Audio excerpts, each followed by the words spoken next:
பாராளுமன்ற தேர்தலில் பாஜக தலைமையிலான கூட்டணி 296 இடங்களை கைப்பற்றி அமோக வெற்றி பெற்றது.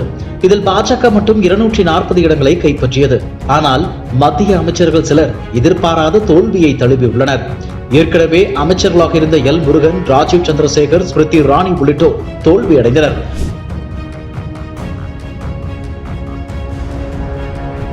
இதற்கிடையே பாஜக தலைவர் ஜே.பி. நட்டா, அமித்ஷா ஆகியோரது அழைப்பின் பேரில் அண்ணாமலை டெல்லி சென்றுள்ளார். இந்நிலையில் பாராளுமன்ற தேர்தலில் கோவை தொகுதியில் போட்டியிட்டு தோல்வியடைந்த அண்ணாமலைக்கு மத்திய அமைச்சரவையில் இடம் வழங்க ஆலோசனை நடத்தப்பட்டு வருவதாக கூறப்படுகிறது.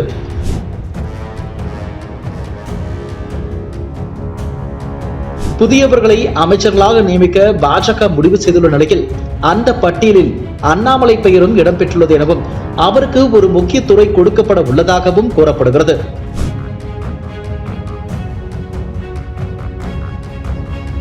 தமிழிசை சவுந்தரராஜன், வானதி சீனிவாசன் உள்ளிட்டோருக்கு மாநில தலைவர் பதவி கிடைக்க வாய்ப்புள்ளதாக சொல்லப்படுவது பரபரப்பை ஏற்படுத்தியுள்ளது. இதுபோன்ற செய்திகளை மேலும் தெரிந்து கொள்ள எங்களது யூடியூப், Facebook மற்றும் Twitter ஆப்களை சப்ஸ்கிரைப் செய்யவும்.